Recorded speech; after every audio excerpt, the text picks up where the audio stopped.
당신의 자부심이 부산의 미래를 만듭니다. 이 캠페인은 대선공익재단과 부산영어방송이 함께합니다.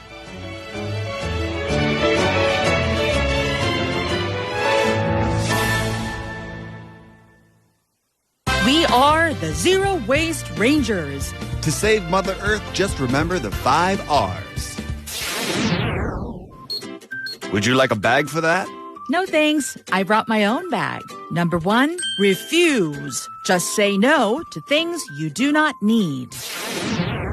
This shirt is so out of style. Why not take it to a flea market? Number 2, reduce. Buy only what you need and share with your neighbors. 1 iced Americano coming right up. Can I get that in my tumbler? Number 3, reuse. Single use, that's not how we do things. This is such a hassle. Let's just throw it all in together. You've got to peel off the labels and rinse them out. Number 4, recycle. Rinse it, peel it, and recycle properly. This looks different from other sponges. It's a biodegradable loofah. Number 5, rot. Choose a product that returns to nature. Refuse, reduce, Reuse, recycle, and rot. The 5R pledge to protect our planet.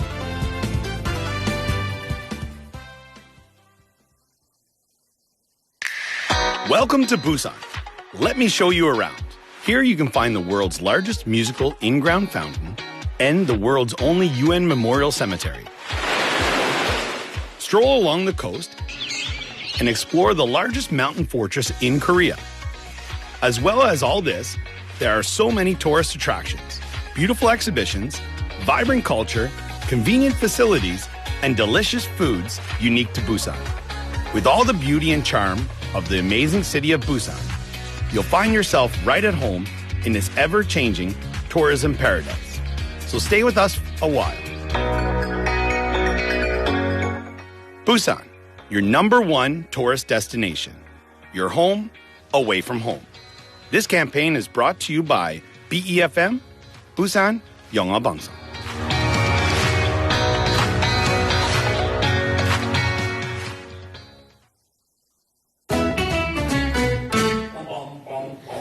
Want to be a friend of BFM 부산영어방송? You can chat with BFM through our Kakao Talk service. You can share your messages and photos through Kakao Talk, and you can easily become BFM's Kakao friend by searching BFM through the Find a Friend option.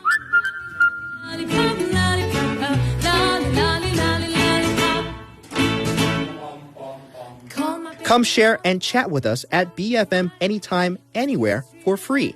Don't forget to add BFM 부산영어방송 to your Kakao friends list.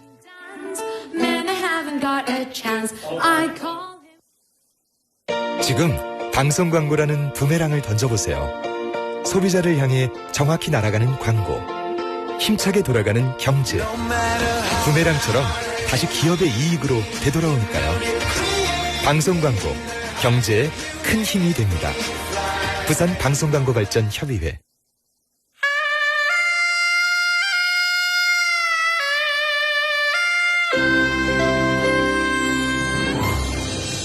The time is now 7 o'clock.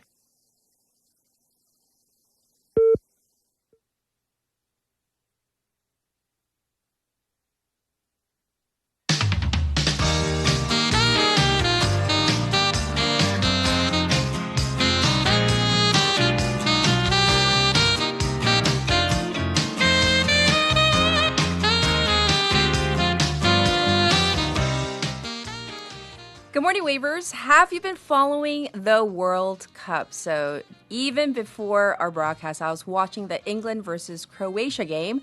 I think it's still ongoing. They're in maybe the last minute or two of the match, and there have been some exciting ones. South Korea sitting in second place in Group A, and obviously tomorrow it's going to be Korea versus Mexico. However, something that happened on the sidelines of the field is raising eyebrows, not just here domestically. This story has been picked up by all the major news outlets abroad as well. Apparently, the South Korean national football team is enforcing a strict media blackout against domestic journalists at the World Cup following this hot mic incident, where reporters apparently were caught mocking Son Heung-min's military exemption record. So the Korea Football Association even issued a very rare direct statement aimed at the World Cup press corps. I want to ask you the waivers. What are your thoughts on this? Was it simply freedom of expression or was it inappropriate? I'm Catherine. This is Morning Wave in Busan on Thursday, June 18th on BEFM 부산영어방송.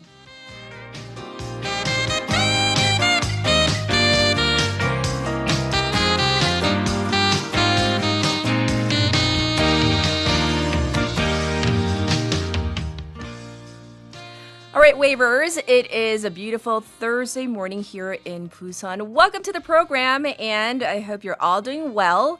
Like I said, this story, it was kind of a smaller story, and then it started growing as the news outlets from abroad, the foreign press corps, started picking up this story, and hence I wanted to at least address it and get your thoughts on it. However, we have much to cover, including what's happening in the Middle East, plus much more domestically.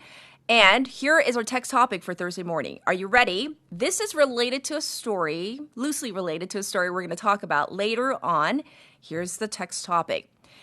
When you board an airplane, when you go on an airplane, do you prefer an aisle seat versus a window seat? 자, 나는 비행기 탈 때 복도 versus 창가 좌석 선호한다. Those are your only two choices, okay? So basically, the window seat or the aisle seat. And also, if you can tell me why. The why is very important to me. So send them into BFM's live stream live chat on YouTube. Go to the YouTube platform and type in BEFM 부산영어방송 to find our channel. Subscribe, log in, chat with other waivers. From your phone, pound 9050, shop 9050. That's going to cost you 100 won. You can also reach me for free on Kakao Talk as well. Same thing there. You got to find our account first. Type in BEFM or 부산영어방송. Once you find our account, add us as a friend, and then you can send in your messages, photos as well. And the ways you can tune into Morning Wave in Busan, 90.5 or 103.3 FM on the radio if you're in the Busan area. Like I said, we're streaming live right now on YouTube. Come check us out. We're also available on the BFM app and the Popbang app. Looking ahead to our Thursday, we have Jian for Now in Busan coming up real soon. Haley for Top Stories in hour number 1. Hour number 2 for Waggle Tea Time. It is Thursday, so first up we have a weekly profile with Michael Kang. That's in hour number 1.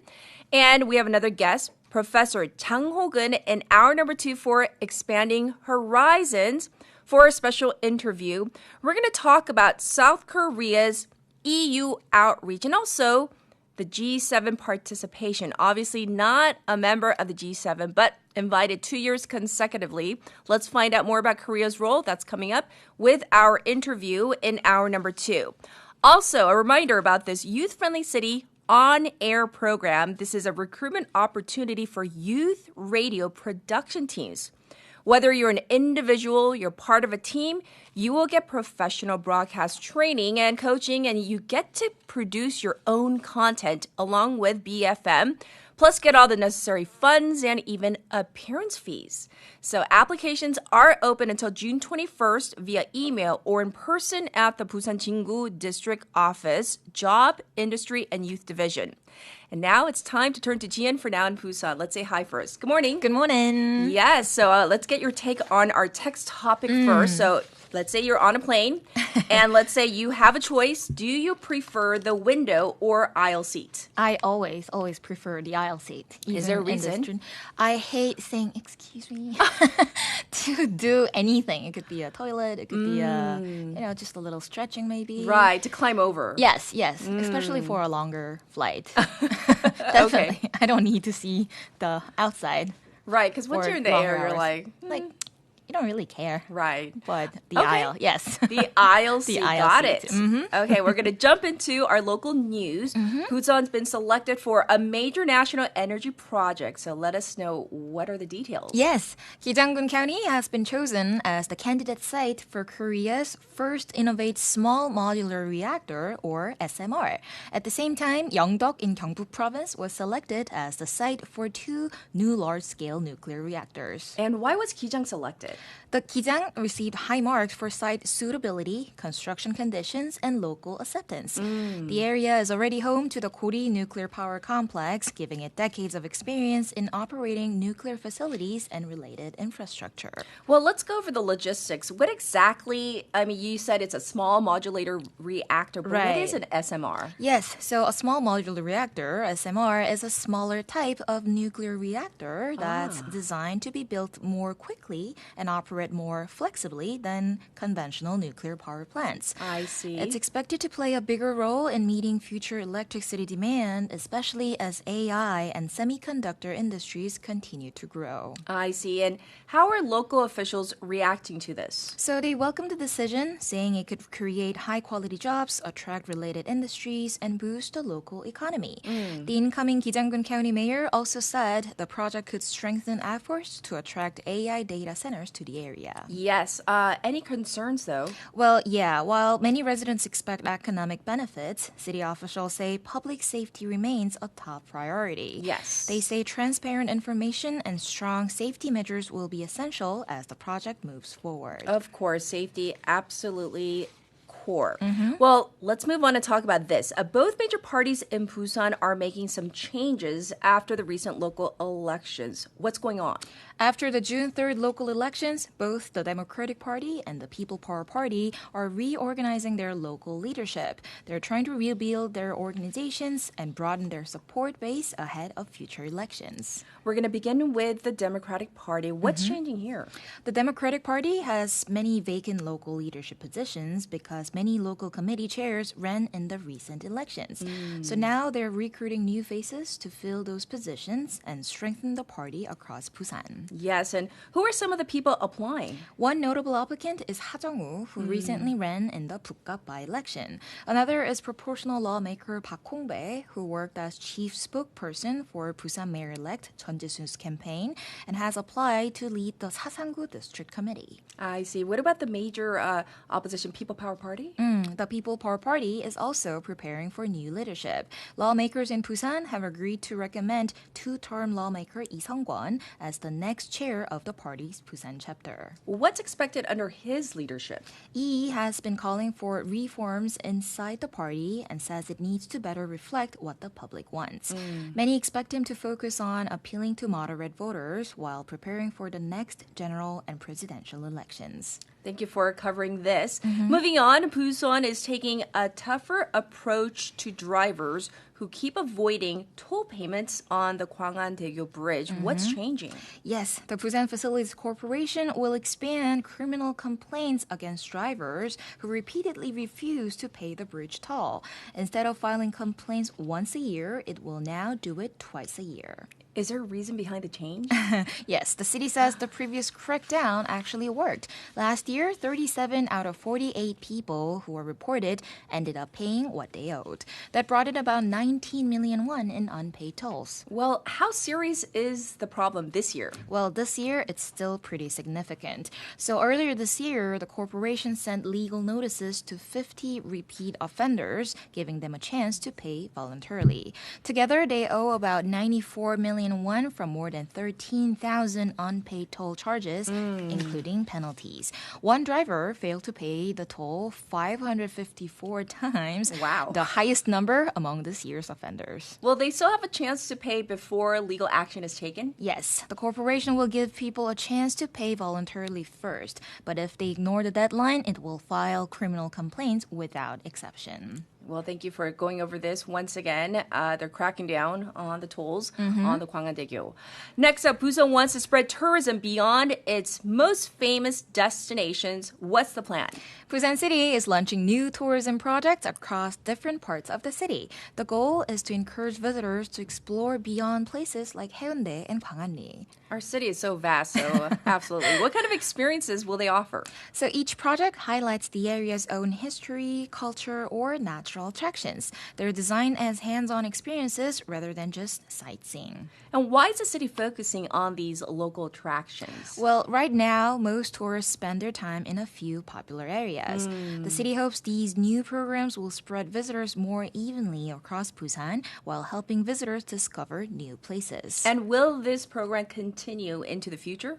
Absolutely. The city plans to evaluate the projects at the end of the year, support the most successful ones, and expand the program to more districts and counties. Yes. Once again, we talked about spreading tourism beyond the usual locations.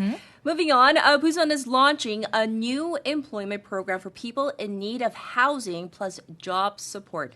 How does this work? Busan City is introducing a new employment support program that provides work opportunities for people who need help becoming more independent. Who's involved in this program? So it's a partnership between Busan City, Korail, and the Busan Hope Lighthouse Support Center. Busan City will provide administrative support, Korail will fund the project, and the support center will recruit and manage participants. And what kind of work will the participants do? Do we know? Yes, starting this month, participants will work 3 hours a day at Busan Station and Gutpo Station. Their duties include cleaning the stations and encouraging others to use available support services. Yes. They'll receive about 1 million won a month. Does the program offer support beyond employment? The city will also provide housing support, job counseling, and cultural programs to help participants settle into the community and achieve long-term independence. Well, thank you for going over all the local news. Wishing you the very best for Thursday. We'll check in with you tomorrow. Thank you, Jian. Thank you. And I'll be back in just a moment with your traffic and weather.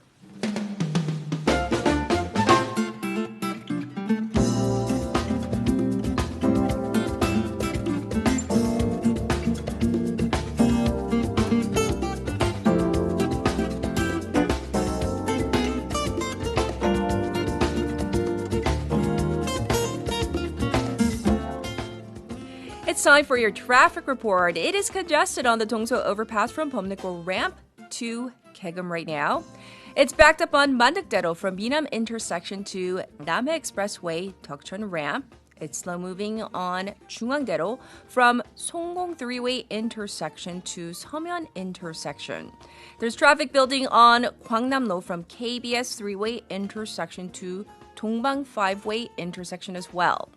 Currently, it's already 24 degrees Celsius here in Busan under partially cloudy skies. The daytime high will go up to 28 degrees Celsius with clouds rolling in by the afternoon. Rain is forecast for some parts of Busan, and this will continue through tomorrow. Across the nation, it's going to be hot and wet. Most regions will see daytime highs of around 30 degrees, maybe even slightly higher. Showers are forecast for Jeju, the capital area, and then spreading across the country by this afternoon into evening. This was your traffic and weather.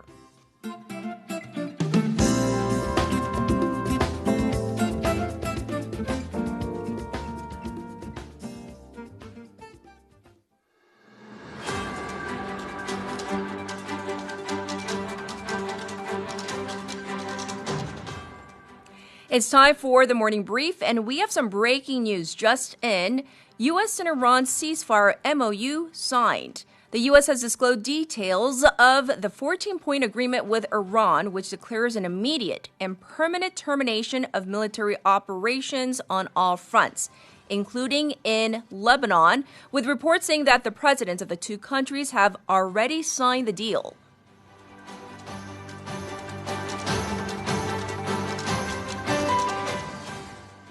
New nuclear power plants and reactor announced for Yeongdeok and Gijang. The Korea Hydro and Nuclear Power KHNP selected Yeongdeok-gun County in Gyeongbuk Province as a site of a new large-scale nuclear power plant, and Gijang-gun County in Busan to build the country's first small module reactor.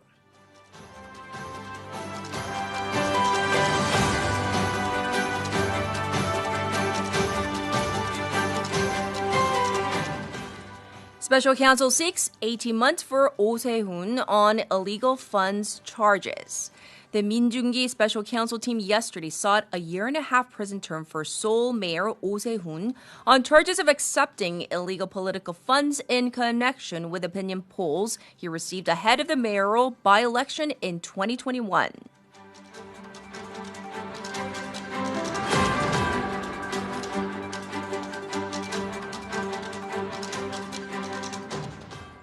Government to ease civilian restricted inter-Korean border boundaries. The Defense Ministry yesterday rolled out a plan to ease the boundaries of the military-controlled buffer zone along the inter-Korean border to allow wider civilian access and spur regional growth.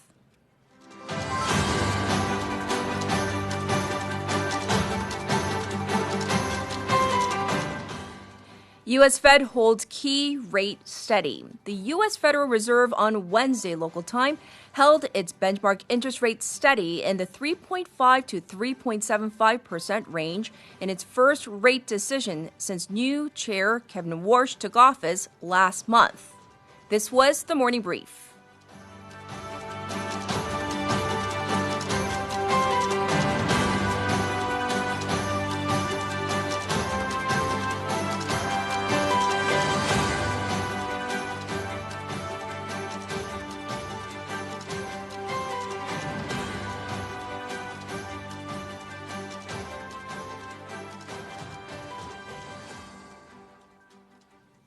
You're now listening to hour number 1 of Morning Wave in Busan. It's now time to check in with Haley for top stories. Good morning. Good morning. So we have some breaking news, and we need to get into the latest in the U.S.-Iran ceasefire. So let's talk about what's happening right now. Absolutely. So we have it in now that the U.S. President Donald Trump on Wednesday local time signed the Memorandum of Understanding aimed at ending the war in Iran.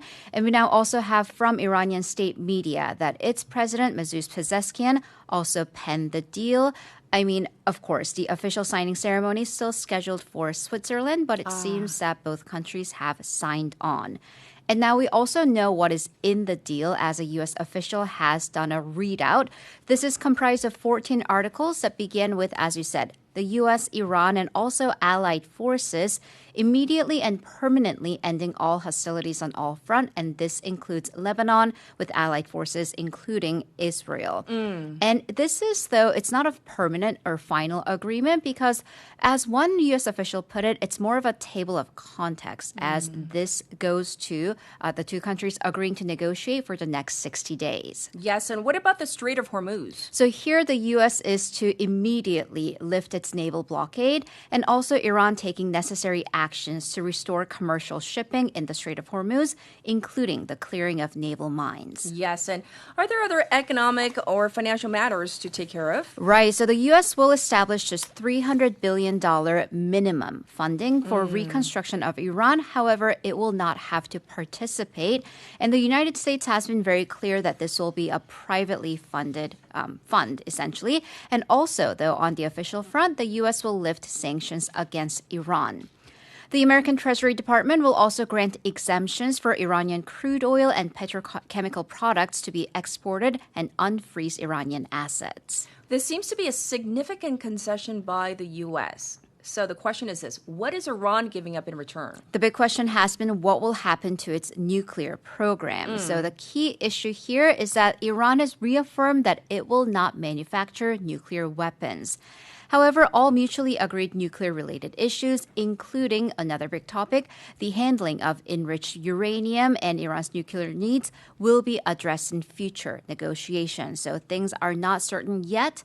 However, we do know that at a minimum, the enriched uranium will be down-blended, and then it'll be done in Iran, it seems, at least according to this iteration of the MOU, but under the supervision of the International Atomic Energy Agency, or the IAEA.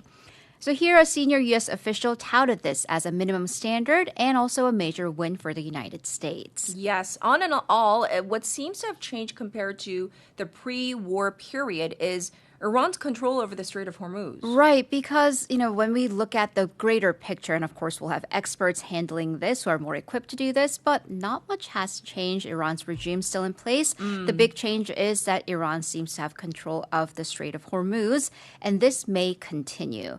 So CNN reported, quoting sources, saying that the U.S. intelligence authorities have assessed that under this particular ceasefire deal, the U.S. basically will not be able to stop Iran from blocking the strait again in the future.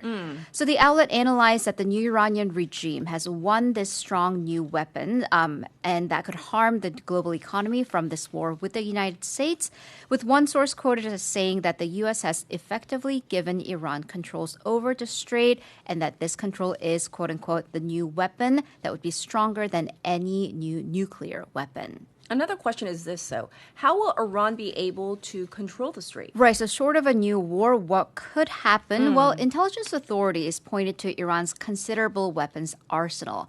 Of course, this includes missiles, but also self-destructive drones and small ships that can lay down, again, these naval mines or attack ships that are trying to pass by. Right. Of course, the realities of imposing this control again in the future could incur reactions from China or other Gulf nations. In that vein, Iran may start selling oil pretty much as soon as a ceasefire deal is signed. Is that correct? And this seems to be the case because the U.S. is, again, giving temporary exemptions to the export ban on Iranian crude oil and petrochemical products. An official from the Trump administration told U.S. outlets that the MOU has a temporary sanctions relief, and now we know that to be true.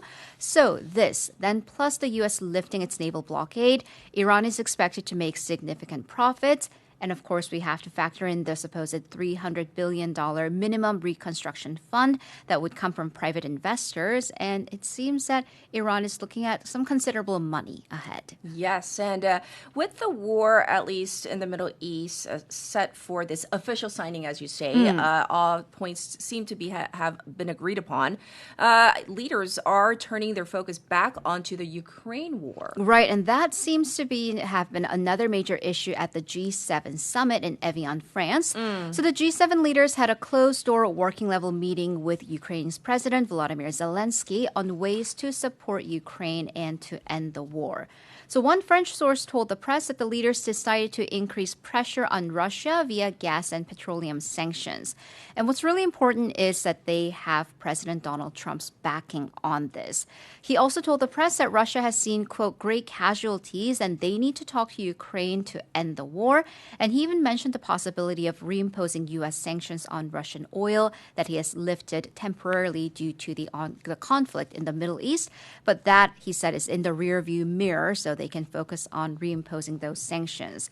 And this response was taken quite well by the European leaders who have been trying to get President Trump on board. And this position was reflected in the G-Summit final statement. Yes, and speaking of that summit, President Lee Jae-myung has wrapped up his European diplomatic tour. What's the takeaway or takeaways from, I guess, the last, 10 days? Right. So this was a kickoff, considered a kickoff to the administration's diplomacy towards Europe, coming right on the onset of the administration's first anniversary. So the European Union has many shared values with South Korea, including not only democracy, but in terms of the economy, multilateralism, and free trade. And this goes in line with South Korea's need and attempts to diversify its trade and economic partnerships. That's right. And we do have a special interview planned in hour number 2 covering this, the G7. As you said, this trip is kind of a kickoff into year 2 of the administration's diplomacy. Right. So looking back into year 1, the focus here was on the U.S. trade deal to protect national interests and minimize damages amidst global challenges. And that also included the war in the Middle East. So you could kind of say that the administration really didn't have controls over what it had to focus on during the first year. But then into year 2, of course, we can't make any predictions. But if things go according to plan, the administration could be more proactive in its leading its own agenda of pragmatic diplomacy, which was more or less reflected on this trip. Yes, and what are some achievements to this end? So one of the biggest achievements that experts are looking at is the South Korea-EU statement across 36 matters and the Digital Commerce Treaty. They're named as top achievements. President Yi also discussed economic cooperation with Belgium and Italy, along with summits with German and Canadian leaders. And these are seen as outlets for South Korean firms to be able to expand into the overseas market. Yes. President Yi also has been emphasizing peace on the Korean peninsula, officially at the Vatican with Pope Leo XIV, but also unofficially with President Donald Trump during the G7 summit and trying to get international support for his Korea Peninsula agenda amid North Korean hostilities. Yes, and speaking of President Trump, President Yi was seated next to him at the G7 dinner, correct? Right, so there was no official summit that took place, but there was, as we reported yesterday, that brief 30-second encounter at the photo line, but a significantly longer one during the official dinner. Here, the two apparently had conversations about the Korea-U.S. alliance, the Middle East situation, and also North Korea. First, President Lee Jae-myung congratulated Donald Trump on his Iran deal, especially commenting on how the agreement at least fell on his birthday. This is according to the National Security Council's briefing yesterday. The two also saw eye to eye on the importance of safe navigations in the Strait of Hormuz. Yes, and the two also exchanged thoughts on the Korean Peninsula. They did. So President Yi expressed his hopes for President Trump's attention and contribution to sustainable peace on the Korean Peninsula. And here, President Trump apparently expressed his interest not only in the geopolitical history of the peninsula, but also the current state of inter-Korean relations, emphasizing that he will do what is necessary to progress the issue. President Trump apparently called President Yi, quote, a strong leader. That's according to, again, the NSC spokesperson. Yes, and speaking of North Korea was also part of the G7's joint statement. It was. So here the leaders of the United States, Britain, Canada, France, Germany, Japan, and Italy issued statements on geopolitical issues concerning the Indo-Pacific, the Middle East, and Ukraine, and vowed their commitment to complete denuclearization of North Korea. The statement expressed deep concerns about North Korea's nuclear and ballistic missile programs. It also urged North Korea to immediately resolve the humanitarian issue of abductees who are thought to have been kidnapped to North Korea in the 1970s and the 80s. Finally, they reiterated the need to jointly address North Korea's cryptocurrency thefts and cybercrimes. Yes.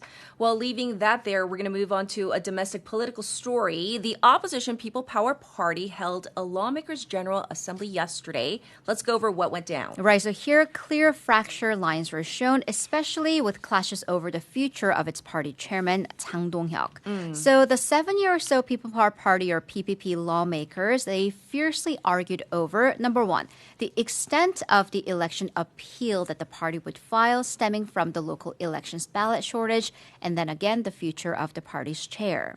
Let's go over the major arguments. What are they? So basically, the background was Jang versus the rest of the party's Supreme Council. And this was seen across the election appeals issue. Because party chairman Jang Dong-hyuk has been pushing for an election appeals across the entire country, whereas the PPP Supreme Council was just pinning 6 or 7 districts that had ballot shortages or suspensions, or the 10 that the NEC recognized or National Election Commission recognized had problems. Yes. So to that end, tensions were clear in the anti-Jang faction. Right, so at least 7 lawmakers said to Jang's face that he needed to resign, with other lawmakers coming to his defense. However, the session ended with about after 3 hours without clear conclusions. Overall, the one conclusion they did reach was that the lawmakers agreed to file an election appeals to 7 of the districts where the ballot shortage caused the voting to be suspended. Yes, thanks for covering the details of the latest there. Yesterday, moving on to a new topic, we talked about the historic SpaceX IPO in our special interview. And here's a facet that we did not cover, the fact that this did not affect South Korea, as Korean investors were actually excluded from the IPO. They were actually completely shut out. So the reason being the number of allocated shares to South Korean investors for SpaceX's initial public offering or the IPO came to 0. Nothing. So the shares were initially said to have been allocated to South Korea, all disappeared at the very last minute, meaning Korean investors missed out on the world's and history's biggest IPO. How did this happen? So SpaceX ultimately decided that 20% of its offers will go to retail investors with demand exceeding $100 billion globally. So Yes. of course, this was a very high-profile IPO. And these shares were distributed across different countries via specific security firms. So in South Korea, the firm that was tasked to handle this was Mirae Asset Securities, with some 20 global investment firms with it. And it was widely expected to secure some 2.3 million shares. However, at the last minute, for reasons unknown, Goldman Sachs, which led the process, pulled back every single one of these shares. I hate to repeat myself, but again, how and why? And that's something that they're gonna need to figure out, although we don't know. So Mirae Asset Securities apparently sent a letter, inquired officially with Goldman Sachs, but they've not received a response yet. Domestically, the Financial Supervisory Service, the FSS, has launched a probe into this from the perspective of investor protection. Well, Mirae says that it qualified and was eligible for the IPO, and it was even named in the Securities and Exchange Commission, the U.S. watchdog's list of qualified firms. I guess we're going to have to wait and see to see what happened. Right. All right, moving on to our next topic. The problem of balanced access to medical care is something that South Korea is struggling with, and this problem becomes even more stark when we narrow the scope to islands. Right, so island or even smaller islets. So there are 480 inhabitants, so with people living on islands in the country, but only 40% of them have public health facilities. So, of course, this is perhaps not practical or feasible, even possible to have a hospital or a clinic on every single tiny island. But to fill that gap is a medical ship, we call that 병원선, that goes back and forth between these islands. But in some cases, one ship is in charge of up to 20,000 residents. Yes. So let's get the full story. We need some numbers. So according to the government's data, as of 2024, there were 480 islands that people were living on, but only 192 of them had hospitals or clinics and public clinics. So biggest island that didn't have a hospital or a medical facility was Sinjin-do Island in Taeanggun County that has 840 people depending on one pharmacy. One pharmacy. Well, what about these medical ships? So these medical ships have about 3 to 4 public doctors plus nurses or physicians' aides on them. They provide care in terms of internal medicine, dentistry, and Korean medicine with some health checkups. And there are sometimes physios, depending on the situation, on board as well. Right. So 4 municipalities, Gyeongnam, Chungnam, Jeonnam, and Incheon, run 5 such ships all in total, with one ship, again, caring for between 17 and 90 islands. But despite these providing such essential medical services, Right. they're actually not under full legal nationwide protection. How so? Because they do not fall under a central nationwide law, but under local municipalities' ordinances. So 지자체 조례, which means it all depends. So officially, they're not actually medical institutions or regional clinics. So what this means in reality, they do not or cannot share patient information from public clinics, nor money-wise get fuel subsidies or tax cuts. Yes. And that is important because it adds to the cost of running these ships, which can go for 750 million won to 1.5 billion won per year, with over half that money going into fuel costs. Wow. Well, thanks for reporting on this, plus, of course, the other top stories. And we'll check in with you in hour number 2. Thank you, Haley. See you in a bit. All right, it is time for our first song. Here it is. This is Summer Baby by the Jonas Brothers.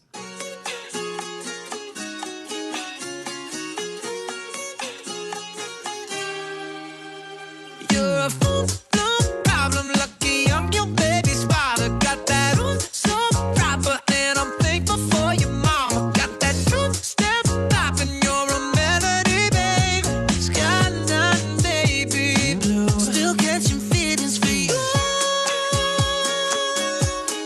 Feelings for you. You feel like summer, baby, heating up my body. So much to gain, and now we're dancing in the lobby. Know every inch you want that body, but the feeling is new. Still catching feelings for you. Other world, voodoo, babe, supernatural sugar cane, overdrive all the way, hypersonic, make you shake in my head every day like a man.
Traffic is so bad. Let's see what's on the radio. Get the latest news and current issues that you need here on Morning Wave in Busan. You're now listening to Morning Wave in Busan with me, Catherine. Welcome back, everybody. It's now time to dive into our weekly profile. Guess who's here? Michael Gang is here. Woohoo! 어서 오십시오가 아니라 다녀왔습니다. 네. How are you?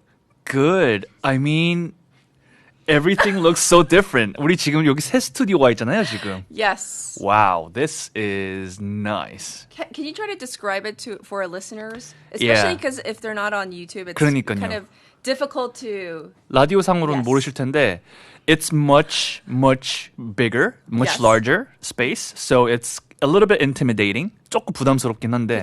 그죠? 예전에는 it was like a family cozy spirit. Yes. Now it's just like now it's like it's a real professional studio. I mean, like I feel like I'm on a television show. Yes. Yeah, which makes me feel much more honored. But it's the same. We're just going to converse, right? Of course. I have a tech topic for you today. We are talking about airplane seats. So I know you do quite a bit of traveling. Do you prefer the aisle seat versus the window seat? This question is easy. For me, it's always with the window seat. Is there a reason? Well, I love looking out the window. And just looking at the clouds and the what do you call it, like the skyline and everything. What if you need to use? I know on the plane they call it the lavatory. Yes. Do you just say, "Hey, excuse me"? No, I try not to go. You hold it in. I am pretty good at it, actually. Oh, really? Yeah, even on like flights that would go over like 10 hours. You hold it 안 in. 가요. 이게 뭔가 there's something wrong with my system.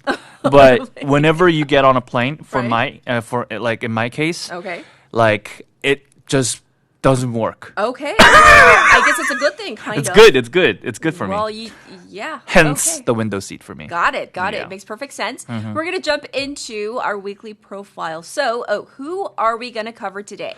Today, we're talking about the one and only Elon Musk. 요즘에 엄청 큰 화제가 되고 있죠? I wonder why. I wonder why. 다 아시죠? Yeah, he's the entrepreneur behind Tesla, SpaceX, PayPal, and several of the most ambitious companies of our time. Sure. And recently, he made history by becoming the world's first trillionaire. It's a T. Not billionaire, not millionaire, trillionaire. After SpaceX's stock market debut pushed its net worth beyond $1 trillion. Well, we're going to begin at the beginning. We're going to go to the very beginning. Who was Elon Musk before all of this? 그러니까요. 정말 궁금해요. 이분의 약간 어린 시절도 궁금하고, right? So, Elon Musk was born in Pretoria, South Africa in 1971. Sure. His father was an engineer, and his mother, May Musk, was a model and a dietitian. And since from a very early age, he was fascinated by, computers, science fiction, and technology. He taught himself programming and reportedly sold his first video game as a teenager. And, imagine this. This is back in like the 80s and 90s, and it's difficult to come up with video games as much as it is easier to do that now. So, it's fascinating what he did since he was a kid. Yes. His story was, however, not simply one of privilege and easy success. His career has been full of conflict, setbacks, and near failures. But we love hearing about these stories because it kind of makes him human. 그러니까요, 이게 우리가 맨날 성공담만 들으니까 it's like we always talk about people's success. Right. When we what we should know is all the failures that came before that. Absolutely. Right? I agree with you. What were his first major businesses? His first major company was called Zip2. Zip2. Yeah, a very it's an internet-based city guide that combined maps and business directions. It was eventually sold, which gave Musk his first major financial success. Then came PayPal. PayPal은 아시죠? PayPal은 알죠. Which became one of the most important online payment companies in the world. Sure. But even there, Musk faced internal power struggles and actually was pushed out of leadership. Right. Still, the PayPal sale gave him the capital to pursue much, much bigger dreams. Yes, and then that is when SpaceX and Tesla enter the story. Exactly. So in 2002, Musk founded SpaceX with the goal of reducing the cost of space travel and eventually making humanity a multiplanetary species. Ooh. So think of that. He was talking about getting settled in Mars, for example, Yes. right? Then he became deeply involved with Tesla as well, helping push electric vehicles from a niche idea into the center of the global auto industry. What a lot of people may not know is that both companies nearly collapsed. 맞아요. 네. 우리가 정말 테슬라, 스페이스 하면 와, 성공 이렇게 생각할 수 있는데 사실 아주 큰일 날 뻔했죠. 여러 가지 위기들이 있었다고 합니다. So Yes. in the late 2000s, Tesla was struggling with the Roadster's battery and transmission issues, while SpaceX's first 3 Falcon 1 launches actually failed. 근데 생각해보세요. 이 로켓을 쏠 때 엄청나게 비싼데, Of course. right? He failed 3 times, right? And that's like exorbitant amount of money Ouch. that we're talking about. Yes. At the same time, there was the 2008 global financial crisis, which made raising money extremely difficult for Elon Musk. So he was also going through a divorce 그 당시에. So professionally and personally, it was one of the most difficult periods of his life, his time. Yes. And what changed though? Was there some sort of turning point?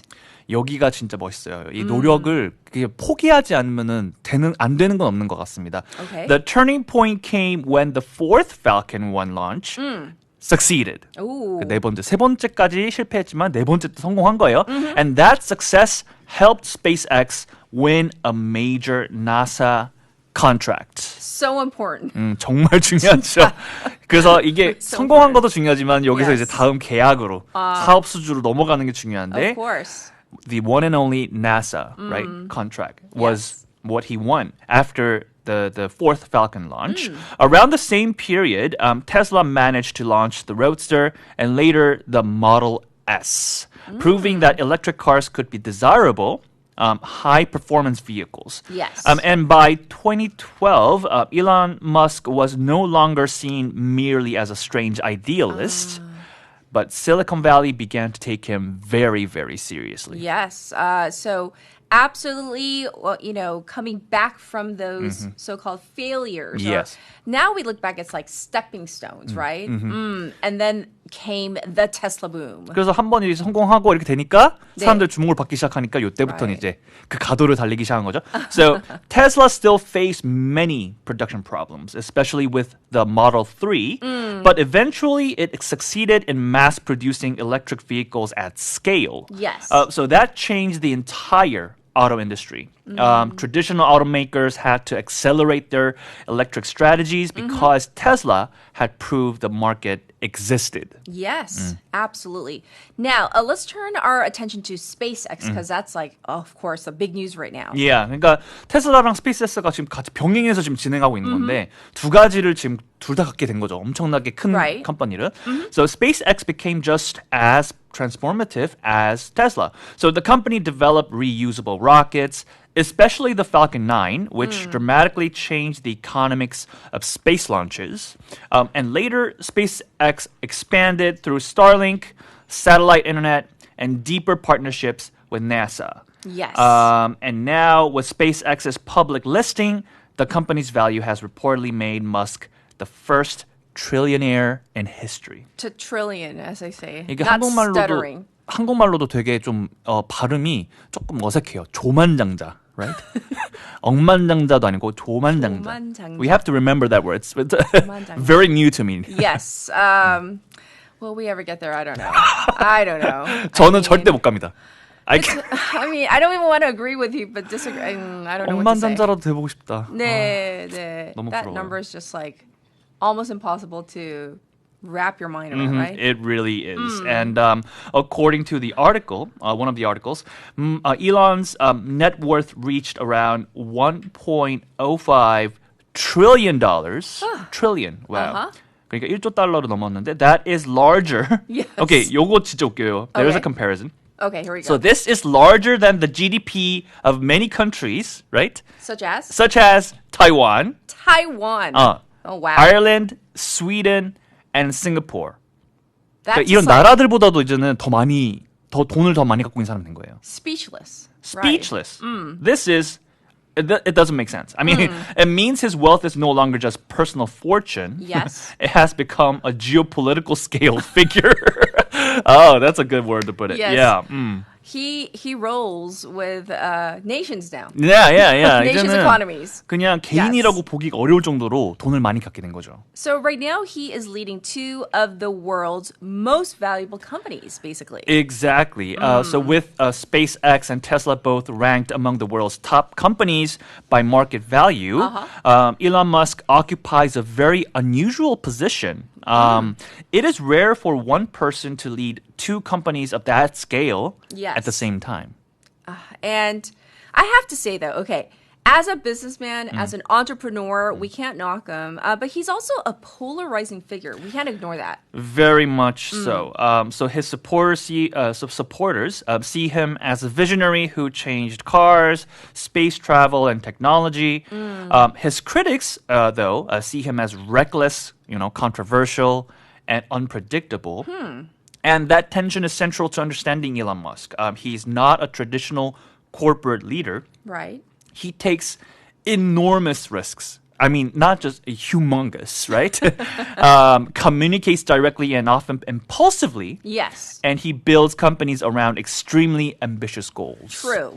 Well, so, Michael, how would you describe his leadership style? I can say his leadership style is very intense, very demanding, and very much mission-driven. Mission-driven. Yes. 그러니까 다양한 뉴스 기사들 다 우리 청취자님들께서도 들어보셨겠지만은 I mean how he does business is I mean like when people use the word reckless, I understand what they mean. Because for many people, some of the goals that Elon Musk, portrays and unveils is sometimes very hard to understand. Sure.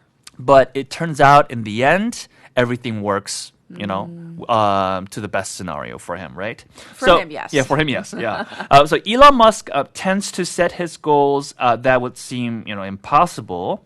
Then he pressures teams to move faster than conventional companies would dare. Yes. And that approach has produced breakthroughs, right? Major breakthroughs. But on behind the scenes, also there's the burnout, there's the controversy, and repeated crises. Yes. And what do you think makes his career really stand out from other tech billionaires? Or, I mean, we can't say trillionaires because, he is. The others are billionaires. So 이제 레벨이 다르죠. Different level. Next level. Yes. So most tech founders, so if we, compare Elon Musk with other tech founders, they built platforms, softwares or consumer services. Sure.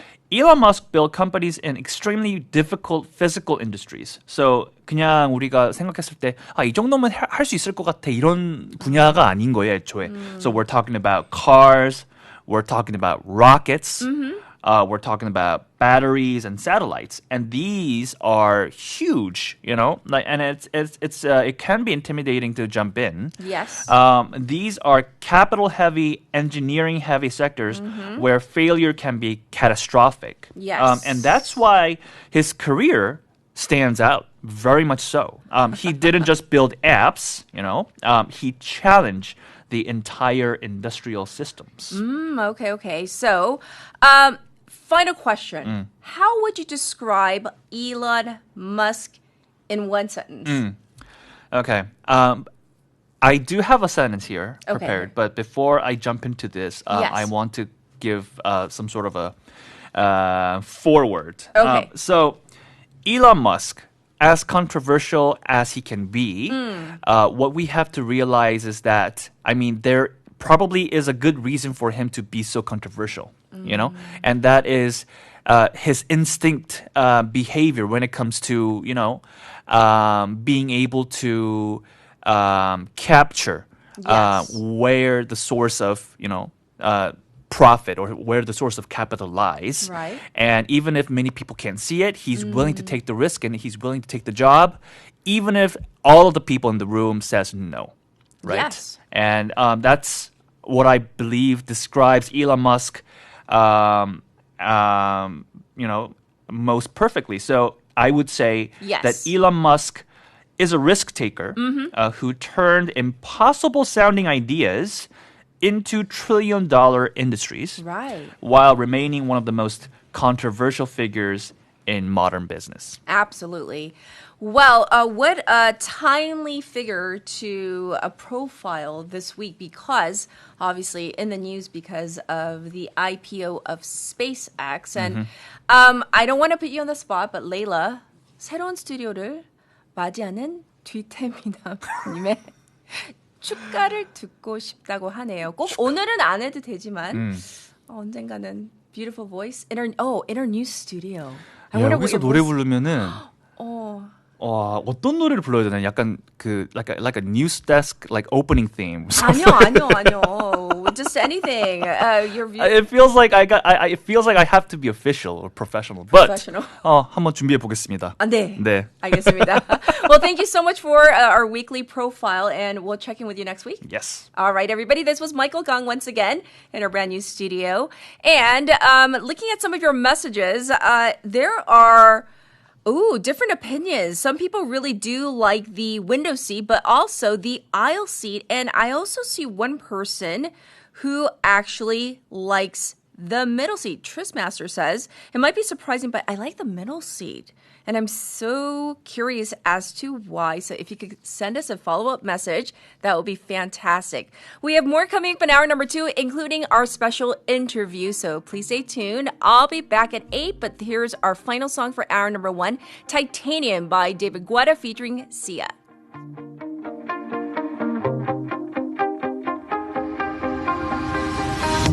You shout it out, but I can't hear a word you say. I'm talking loud, not saying much. I'm criticized, but how your bullets ricochet. Shoot me down, but I get up. I'm bulletproof, nothing to lose. Far away, ricochet. You take your aim. Far away. You shoot me down, but I won't fall. I am titanium. You shoot me down, but I won't fall. I am titanium.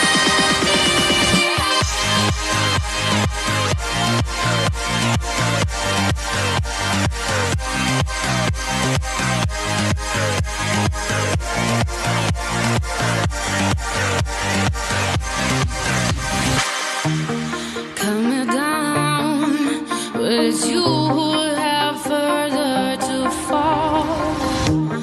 Ghost town, haunted love.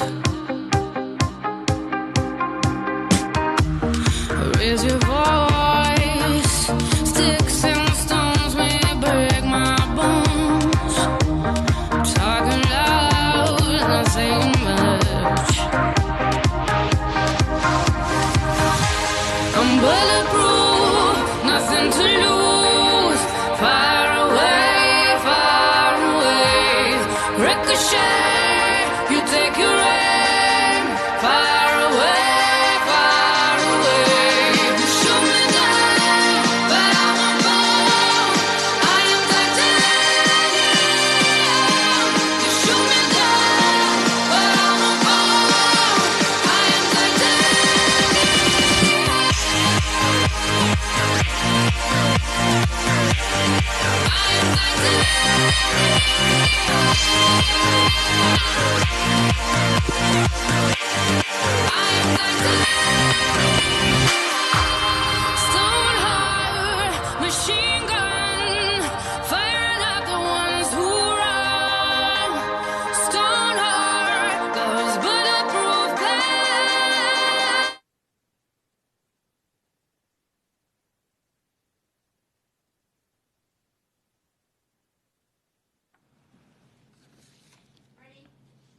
Hi, how are you? Good. How are you? I'm doing pretty well. You can't see us right now, but we're in a brand new studio on the second floor. So later on, when the cameras go on and you can take a look later, we're in our new surroundings. It's going to be the same though. I have a short news segment at 8 and then around 8:04, it's going to be our special interview. The optics look good right now. Can we check your audio right now? Sure. What would you like me to say? Okay, that's good enough. That's perfect. Okay. We're good to go. So I'll be with you at 8:04. If you can mute your mic for now and then unmute, our producer will chat with you through the Zoom chat box. Is that going to be okay? Okay, great. All right, good to go. Talk to you soon. Yeah.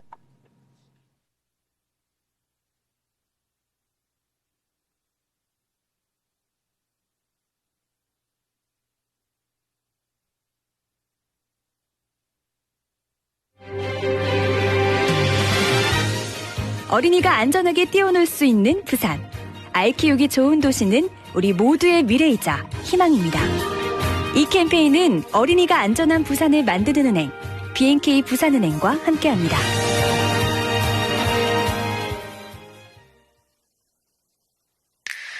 Welcome to Busan. Let me show you around. Here you can find the world's largest musical in-ground fountain and the world's only UN memorial cemetery. Stroll along the coast and explore the largest mountain fortress in Korea. As well as all this, there are so many tourist attractions, beautiful exhibitions, vibrant culture, convenient facilities, and delicious foods unique to Busan. With all the beauty and charm of the amazing city of Busan, you'll find yourself right at home in this ever-changing tourism paradise. So stay with us a while. Busan, your #1 tourist destination. Your home, away from home. This campaign is brought to you by BEFM, Busan 영어방송.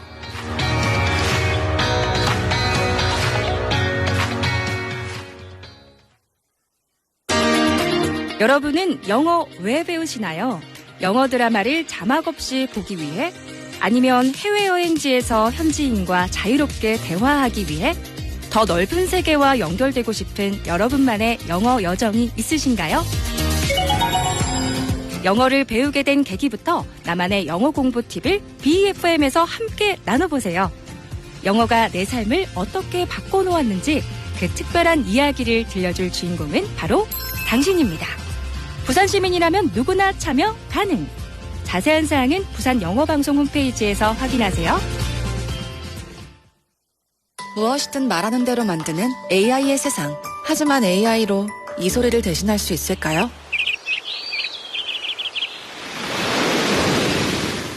이토록 푸른 자연의 소리. 우리의 행동으로 대한민국의 푸른 자연을 지켜주세요. 공익광고협의회.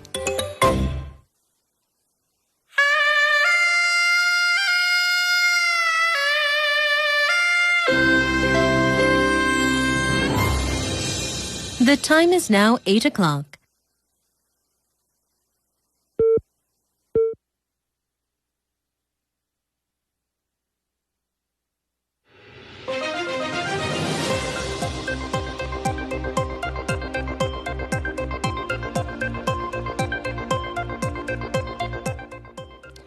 Welcome back, everybody. It's time for 8 o'clock Spotlight News. U.S.-Iran ceasefire MOU signed. A White House official told the press that President Donald Trump has signed the Memorandum of Understanding, or MOU, to stop military operations on all fronts, with Iranian state media reporting that Iran's President Masoud Pezeshkian also signed the agreement. The U.S. has disclosed details of the 14-point agreement with Iran, which declares an immediate and permanent termination of military operations on all fronts, including in Lebanon, and that Iran will never have a nuclear weapon, and commits $300 billion for a reconstruction fund for Iran. In the meantime, Iran's foreign ministry said that the country will charge ships to pass through the Strait of Hormuz after the 60-day toll-free period stipulated in the MOU.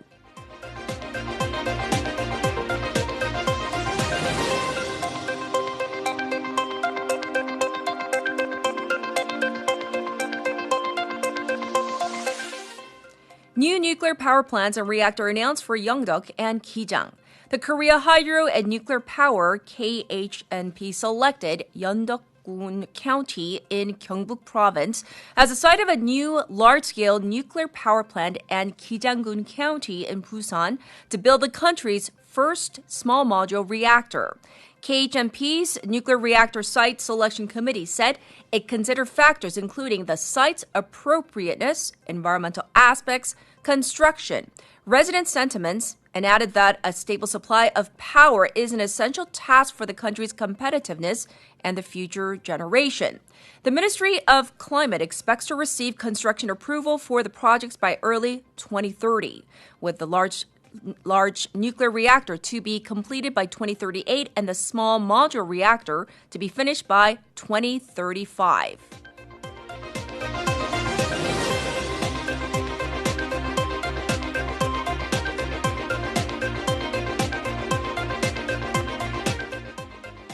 Special counsel seeks 18 months for Oh Se-hoon on illegal funds charges. The Minjung-gi special counsel team yesterday sought a 1.5-year prison term for Seoul Mayor Oh Se-hoon on charges of accepting illegal political funds in connection with opinion polls he received ahead of the mayoral by-election in 2021. The special counsel also sought a forfeiture of 33 million won. The counsel indicted Oh in December on charges of violating the Political Funds Act.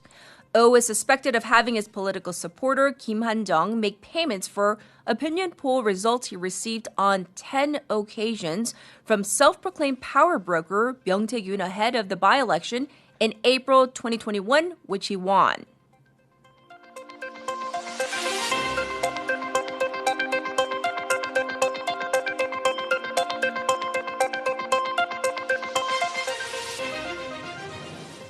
Government to ease civilian restricted inter-Korean border boundaries.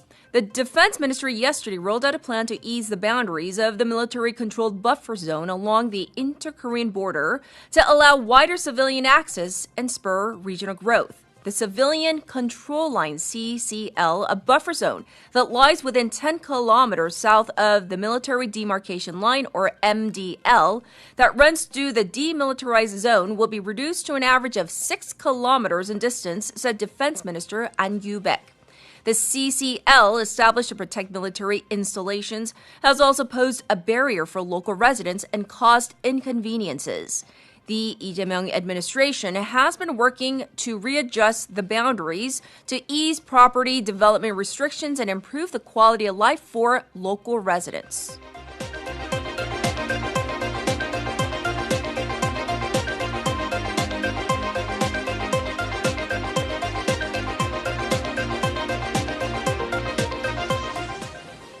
Fed holds key rate steady. The U.S. Federal Reserve on Wednesday local time held its benchmark interest rate steady in the 3.5 to 3.75% range in its first rate decision since new chair Kevin Warsh took office last month. This marks its fourth consecutive pause amid lingering concerns over the economic fallout of the U.S.-Israeli war against Iran and inflation, as the consumer price index rose 4.2% in May, the highest since 2023. Commenting on inflation, Warsh said that he and members of the FOMC are unambiguous on their goal for price stability. And this was Spotlight News.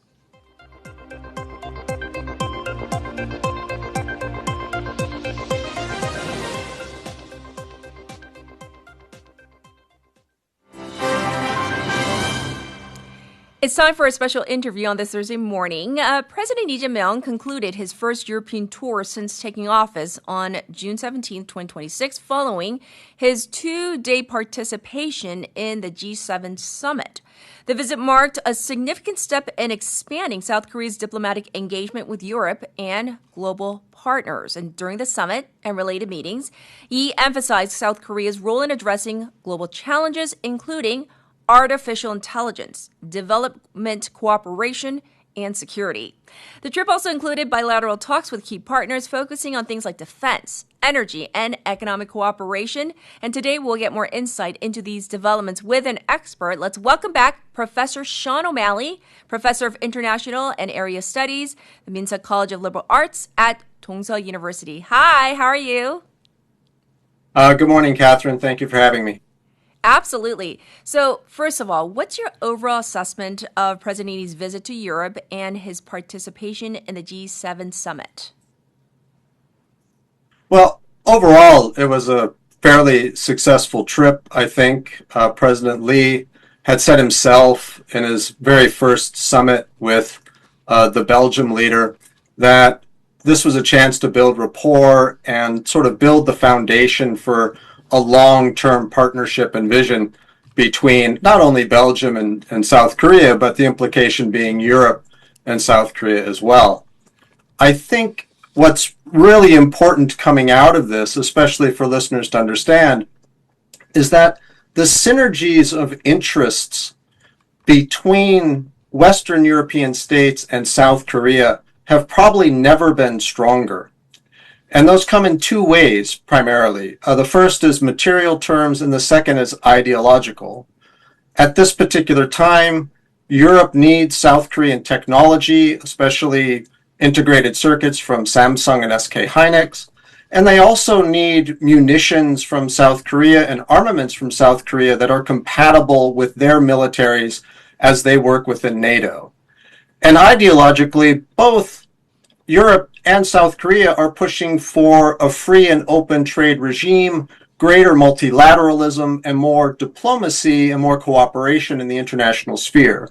So these are really evolving into very natural partnerships between two sides that aren't at the top of the international heap. These are not hegemonic powers. South Korea is a middle power. Europe is a great economic power, but it's not a great military power without the United States. And so they really have a lot of common interests that can be addressed. Yes, thanks for going over this. And in terms of the economic side, what do you think were the most important outcomes or agreements from this particular visit? Well, here I'll sort of turn it a little bit and say the question is somewhat outdated, actually, because as I had seen the questions presented, we were going to talk economics and security.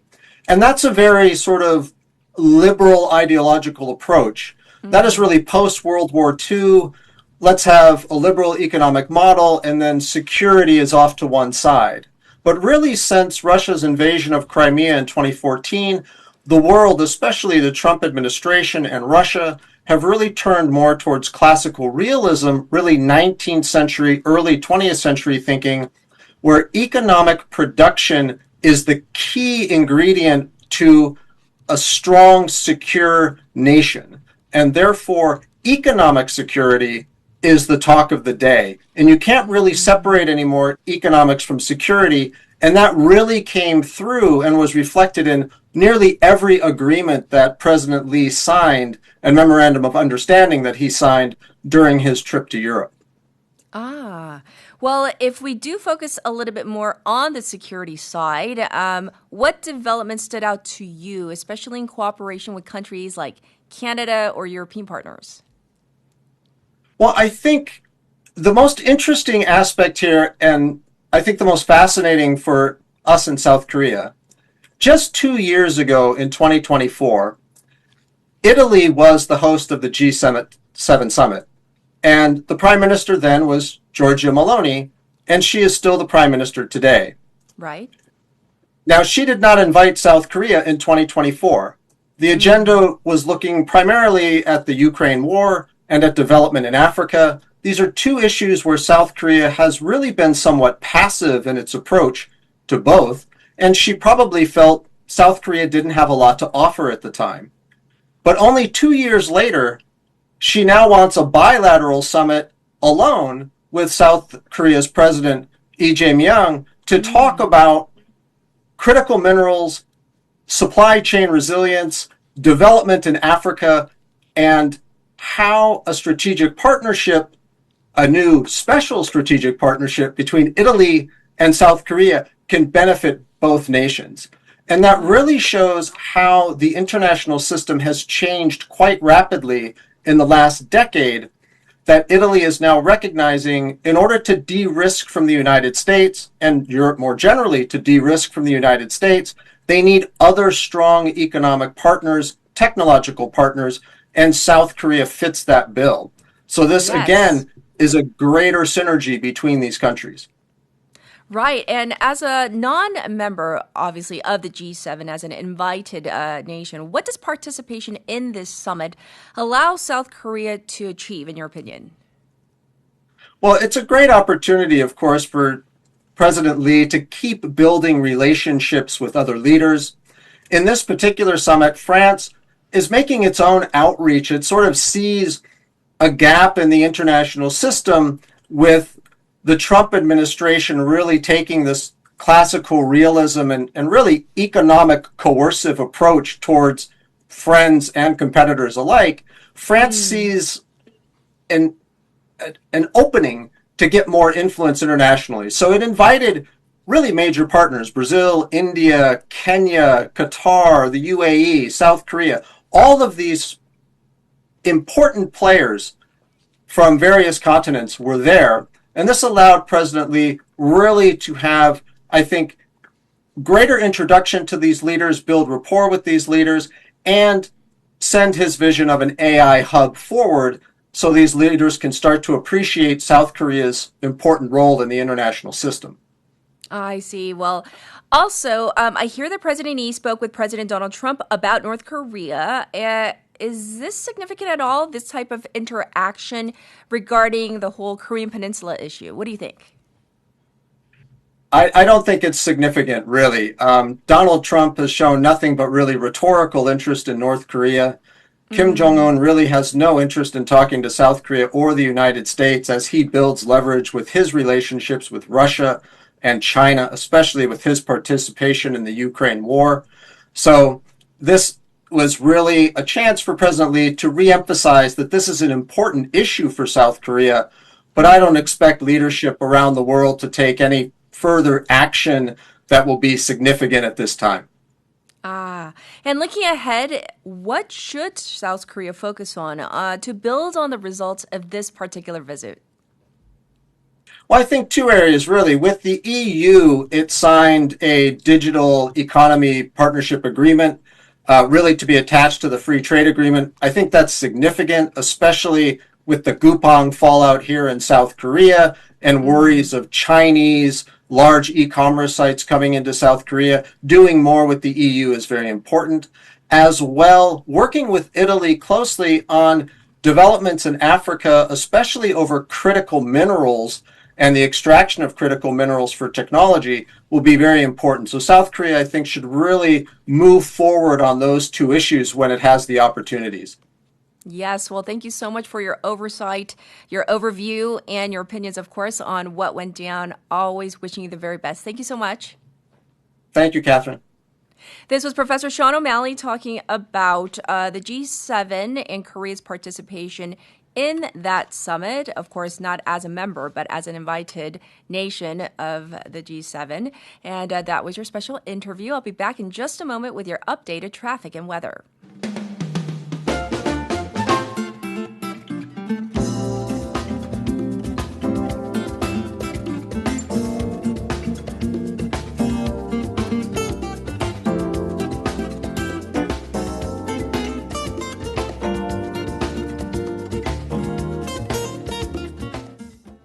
Let's get that traffic update out for you. The Gwangan Bridge top portion, it is congested because there's an accident on the top portion right at the beginning of the Taeyeon overpass. As you can imagine, it's causing some backup. There's another accident being reported on Byeonglo going away from the city at the end of the Taeyeon tunnel, and another accident right by the Busan Environmental Corporation. There's congestion on Gwanmun-daero from Mora overpass to Baegang Tunnel, and it's quite busy on Mandok-daero from Sukdeung to Deokjeon intersection. Currently, it's 25, partially cloudy here in Busan. It's expected to go up to 28 with clouds rolling in earnest by the afternoon. Rain is forecast for some parts of Busan, and that is likely to continue through tomorrow. Across the nation, hot and wet. Most regions will see daytime highs going up to 30 degrees or even slightly higher. Showers forecast for Jeju, the capital area, and then spreading across the country by this afternoon into evening. This was your traffic and weather.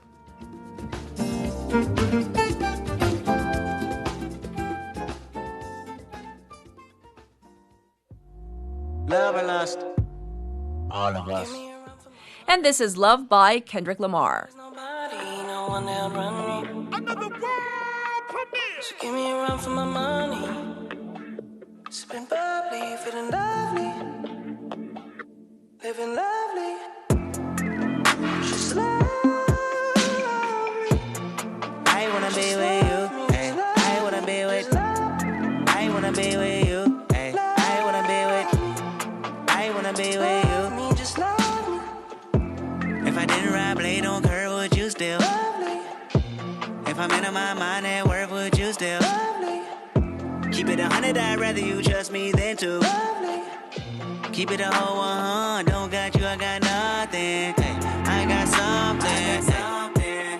Hold up, we gon' function. Hey, no assumption. Hey, feeling like Tyson with it. Knock it out twice, I'm with it. Only for the night, I'm kidding. Only for life, yeah, only for life, yeah, only for life, let's get it. Hit that shoulder lean. I know it coming over me. Backstroke overseas. I know what you need. Already on 10, all money come in. All feeling go out. This feeling don't drought. This party won't end.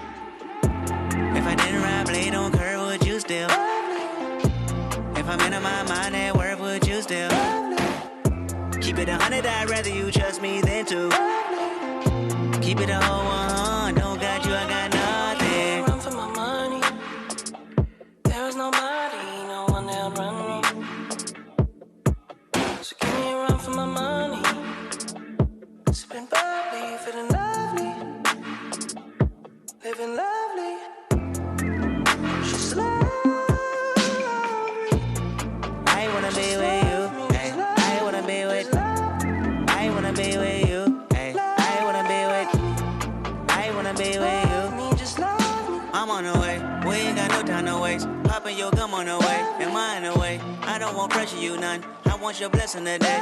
Oh, by the way, open the door by the way. Told you that I'm on the way. I'm on the way. I know connection is vague. Pick up the phone for me, babe. Then we jamming. That had a two from your nanny. Curving your hip from your mammy. Remember Gardena? I took the studio camera. I know Top will be mad at me. I had to do it. I want your body, your music. I bought the big one to prove it. Look what you made. Told you that I'm on the way. I'm like an exit away. Yep. If I didn't ride blade on curve, would you still? If I'm in my mind at work, would you still? Keep it 100, I'd rather you trust me than to. Keep it a whole 100, don't got you, I got nothing. Run for my money. There is nobody, no one that'll run me. So give me a run for my money. Sipping bubbly, feeling lovely, living lovely. She's lovely. I wanna be with you. Ay. I wanna be with. I wanna be with you. Ay. I wanna be with. I wanna be with you. Me just love me.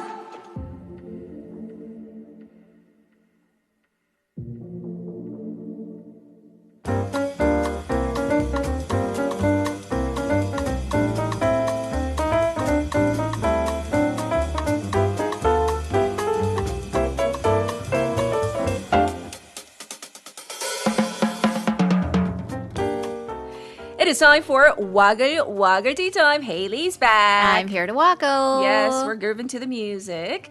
Hey, so I am going to ask you a text topic, but just a little later on, because our first story is about something completely different. It's not fun. Yeah. Okay.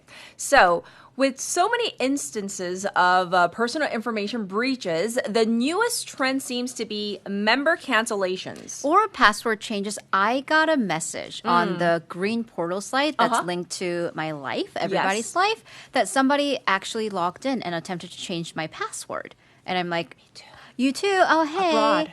Oh, ooh, In yeah. the UK, I was like, And it was right after the linked OTT platform breach, and my account is through that. So I'm like, oh, gotta change my password. So anyways, I'm just sharing my personal experiences. Yes. But apart from the really big ticket items, how many little odd like random memberships do you have across? For me, it's mostly shopping sites. Yes. But also, I don't know, portals and who knows what. I don't know. All of them. Dozens, all the above. all of the so above, many. right? So it seems that in this day and age, all of these memberships and accounts almost feel like cracks for your personal information to just seep through. So with this, one of the most popular sites online right now is the government website that gives you a list of your cell phone authentication history and then helps you leave unnecessary memberships. Okay. Yeah. You got, your pen? All right. Okay.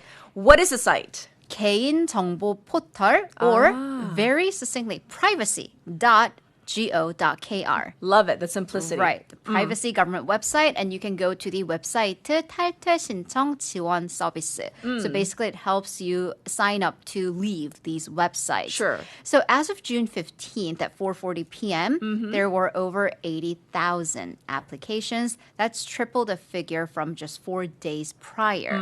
So this site's always been there, by the way, to help you leave websites that you no longer use, but it's seen a spike in traffic recently, with 14,000 people in queue in line to access it at one point on Sunday afternoon. Wow. So an official from the Personal Information Protection Commission says that this is a reflection of our heightened awareness on personal privacy, information leaks, hacking attempts, and just us wanting to control our privacy a little bit more. Yes. And, that level of interest makes sense to me, first of all, given the extent of all of these personal information breaches. Because let's see, I'm just going to give you a very abbreviated list. Telecom companies, credit card companies, e-commerce, OTT platforms, even government websites. Right. And this is a list of personal information breaches. Last year, there were 447 counts of personal information hacks, a 45% increase from the year before. Also, the Ministry of Data and Statistics survey from 2024, that was a couple of years ago, shows that 57.6% of the public thought they were not safe from these personal information breaches. Right. Of course, these are individual efforts, and, we do what we can, make your password safe and whatnot, and they will maybe make you feel better. But of course, it is better than nothing. However, the bigger changes need to come from corporate responsibility and government oversight. Amen to that. Well, moving on, we're going to turn to what we're calling the divorce of the decade, at least here in South Korea. Decades, maybe a century. Right. So this is the asset division case of what is sure to be the most expensive divorce in South Korea. Well, the arbitration fell through, so the lawsuit will continue. I'm, of course, talking about the divorce between SK Chairman Choi Tae-won and Art Center Nabi's director Do So-young. They failed to reach asset division agreement in the arbitration 2 months after it entered the process. Therefore, the next court date has been set for June 26. So the key argument here will be whether SK shares are up for asset division. That worth keeps changing because it's linked to stock figures. The latest worth 2.7 trillion won. Again, the amount keeps going up as the shares have been on the up and up. And the thing is, the divorce settlement has been going on for about 9 years at this point. It's like also the longest divorce when you think about it. And these astronomical divorces, they don't just happen here in Korea. They happen all around the world. Especially in the U.S. And this particular case is renewing interest over other global divorces. For example, Amazon founder Jeff Bezos. Yes. He had to give up a quarter of his Amazon shares to, now ex Mackenzie Scott because he was in the wrong. He had an affair. They got married back in 1993, and Scott contributed to the success of Amazon into what it is. So Mackenzie Scott ended up getting $35.6 billion. That's 40.5 trillion won, immediately making her the fourth richest woman on earth. Right. But then, I think when you become a billionaire overnight, I mean, I guess she was before through marriage. Yes. But I guess this is how you use that money. donate $26 billion to 1,600 nonprofits. Yes, and she made headlines doing that, right? Well, let's talk about another divorce. This is a biggie. So we're talking about the Gates divorce, making the headlines. Bill Gates and Melinda French Gates divorce in 2021. Also a huge financial event on how they divvied up the $152 billion assets. Right. So Forbes reported that Melinda French Gates walked away with $5.6 billion worth of stocks. Later, she also disclosed that she received $12.5 billion to lead her own charitable organization, apart from the Gates Foundation. The divorce has been in the headlines again very recently because Bill Gates testified to the U.S. Congress that late sex offender Jeffrey Epstein blackmailed him with his affair. Ooh, okay. So, moving on from divorces, this issue is about celebrities at airports. And this has sparked yet another controversy. And this is very much linked to, well, loosely linked to our whole... Very loosely. Yes. Airports, airplanes. All right, so here's my take. Yes. I used to be of the aisle, please, because I got to go to the bathroom. You've seen, I'm a short person. But, and here's my very specific tip. Okay. On long-distance flights, and it sometimes works, aim for the any seat, but I prefer a window seat in the back of the plane. Oh, in the back. Here's my thing. Oh, Okay. and also for the window seat, are you really going to give up that view? Like, look at that. I don't know what mountain range it is, but look how beautiful that is. So beautiful. I know. But then here's my tip, because people all congregate to the front because they want to be the first people out. But why does it matter if all of our bags are going to come out at the same time? Good point. Yeah, so you're just hanging out in front of the carousel, like chilling and being mad, like, hey, where's my bag? So my experiences, especially in long-distance flights, if you're towards the back, there's a better chance of you not having a seatmate. Ooh. And you being able to stretch your legs. And Ooh, good for tip. me, if there are 3 seats, I can fully lie down because that's all it takes. Anyways, moving on. I mean, So I TMI, make but everything okay. business class. So let's get into this controversy. Right. So this issue goes to the preferential treatment of celebrities at airports. We've handled this issue of an actor whose private security shut out other passengers at a lounge, and they check the passenger's passports, which you're private security. You can't do that. Now IVE's Chang Won-young is facing backlash for her behavior or perceived behavior at the airport. Well, let's break down what happened. So she was on her way to Shanghai, looked to be a work trip. So she was photographed wearing a hat and a mask. So her face was almost entirely covered. And then she's in line with the airport's agents where they have to look at your face and compare that to the passport photo. The agent presumably asks Chang to show her face. Well, she's videoed very slightly pulling down her mask, and at least from the angle, it didn't seem like her entire face was showing. Yes. And from that angle, once again, that is against regulations, is it not? Right. So for anyone, but especially non-celebrities, you have to remove all facial coverings. That includes any hat, mask, sunglasses, and you are usually asked to do so the agents can identify you. Sure. So upon this controversy, a complaint has apparently been lodged to the Gimpo Airport security and management team inquiring about the personal identification process because apparently Incheon International Airport has guidelines online specifically saying that passengers need to take off their mask, hat, sunglasses. Gimpo didn't. Also, this person criticized that all citizens should have to comply with airport security regulations under the same guidelines, regardless of your social status or fame. Yes, and the airport replied to this? Right, so following this complaint, the airport corporation said that it will strengthen passenger identification process and post that onto their website and other channels. Okay. The corporation, however, explained that this wasn't preferential treatment because it kind of depends if the agent deems that the face matches the photo. Sure. And I mean, presumably she's a very famous person. They know what she looked like. Right. Then the person can get through. However, again, non-celebrities usually asked to remove coverings.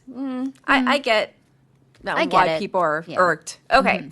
For our final Wagger story today, this online controversy, it throws into question where is the line of being neighborly? All right. So my question to our waivers and to you. Okay. Like, what is something that you could ask your neighbor to do, presumably? Like, pick up your mail? If you're going on a trip, like so not our next door neighbors. Right, We have an but- interesting day. I don't know. They don't say hi. But we They have. don't? I mean, I'm like in their face. I'm like, 아이고 안녕하세요, and then they're like. Okay. But we have like other floor neighbors, friends, my mom's friends, and friends' friends, and they're Yes. like. And when we go on longer trips, we ask them to like pick up the milk. yes, Stuff like yes. that. Okay. But then sometimes I'm home alone, and my puny little hands can't open a jar, and I'm like. I really want to ring the bell and be like, could you open Have it? you? No. Oh, okay. But I just want to, like, real bad. Okay, like, I okay. just want to have that kind of a relationship where I can ask to open jars and zip up or zip down dresses. I'm just saying. What about you? For me, okay, we just have one neighbor, Mm-hmm. and they're a lovely elderly couple, and we say hello all the time to each other. We comment like, "Oh, your grandkids are so cute," because they're Aw. every day, so cute. But I don't know, like I would definitely not be able to ask for like, "Oh, I need some sugar." 설탕 조금 You know, in the 빌려줄 수 States 있을까요? I did. I know, but not in Korea. Completely different. It's so different, culture. though. Yeah, All I right, can't. So here's an online community post of a wife who's struggling with her husband's perceived lack of boundaries. He's too nice. So the whole thing, their apartment is undergoing elevator construction. So Okay. everyone's taking the stairs. They live on the 14th floor and they have to carry their groceries up the stairs. So the couple ran into their neighbor woman on the same floor while the husband was carrying up a watermelon. And the woman Okay. jokes, "Oh, I want watermelon too." And she's like, "Haha, can you carry my watermelon if I buy some up the stairs?" Haha. Okay, so she was presumably joking. I She hope so. better have been. And did he? Well, the wife was like, "Haha, we gotta go," and she Uh-huh. was like, "Bye." But then later, the husband No, was like, no. "Hey, I think I'm gonna help her out." You can't say, Seriously? 선생님, 입을 가리세요. You can't mouth the words that you want to mouth. So they got into a little fight. There was a little argument, and then things got worse the following day because the lady wasn't kidding. She wasn't kidding? She came and rang the bell and asked not her husband, but her neighbor's husband, I am going grocery shopping. Can you come with me? And the wife was like, "You're crossing a line," and shut the door. Yes. The husband Oh, got no. mad at his wife. He was like, "Why can't you just help people out?" Can I do another pen drop?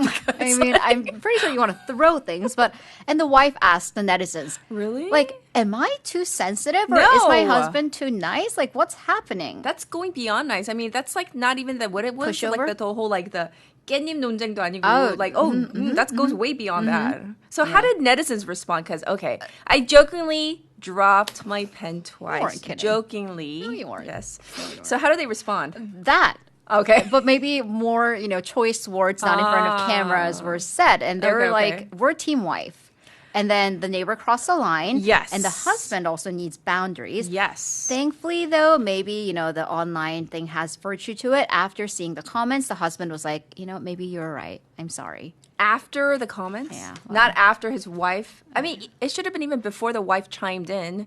You know what? As someone who's like, any chance to exercise my arm muscles, like a chance, if I see my neighbor carrying up a watermelon and we happen to run into each other, I'll offer to help. But 'Cause not I'm if like, they're ringing your "It's doorbell. armed- No. No, that's a big no. Yes. So I'm just saying, just being super nice, but even I draw the line somewhere. Yes. So we're going to call it a wrap on this story because that's a hard no from all of us. We're going to check in with you tomorrow. Thank you, Haley. Bye-bye. Okay, was I too strong in my comments? I apologize. Those are my opinions, not that of the station. But anyhow, let's get to our next song. This is 비행기 by 거북이. Yes, Troubles, the fourth album.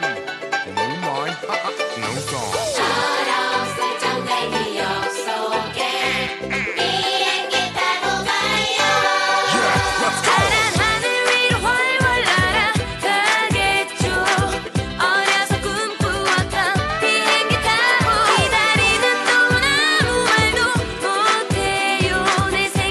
말할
정신이 없었나 문득 이 밤에 무슨 초수했다 문득 쳐다보지 말아요 다들 처음 딸 때 이러지 않았나요 나한테 봐요 신경 쓰지 마요 나 혼자 이러면 날 좋아요 어떤 느낌일까 정말 새들처럼 나는 기분 세상 모든 것이 좀처럼 보여지겠지 굉장히 거북이 비행기로 드디어 출발한다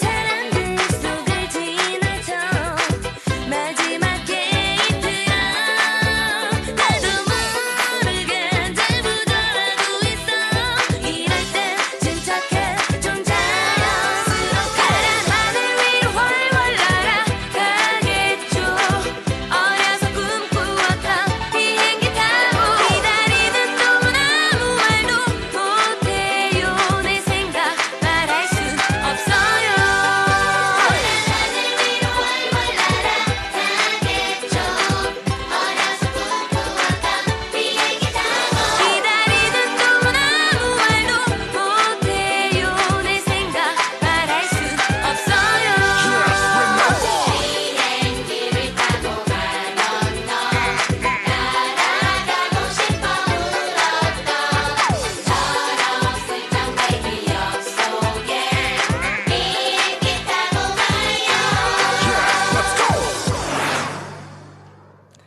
What a great song. Welcome back, everybody. It's time for our final segment for today. We have Professor Chang Ho-gun in the studio for Expanding Horizons. Good morning. Woohoo!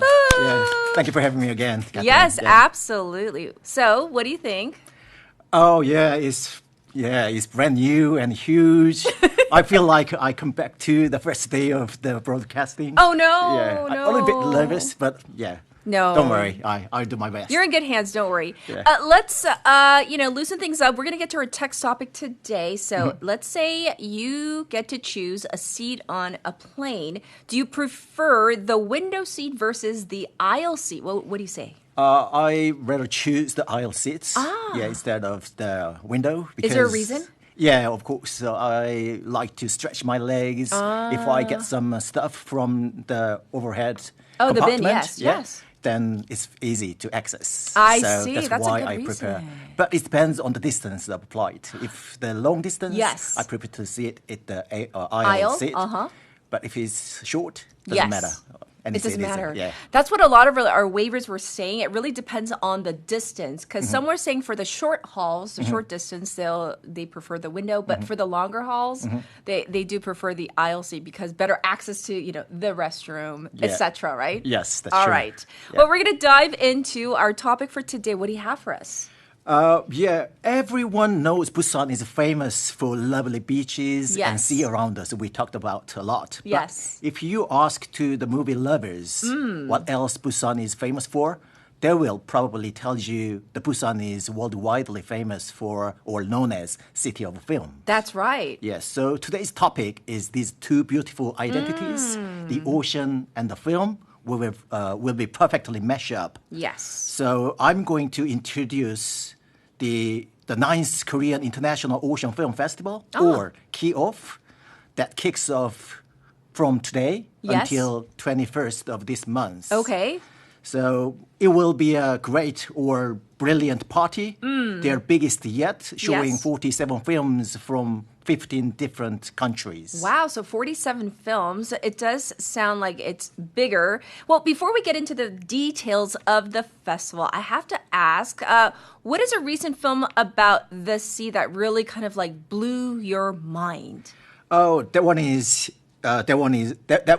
very easy one. So Okay. I has to choose the James Cameron's Avatar 2. I probably talked about before. Avatar, yes. Yeah, the subtitle is The Way of the Water.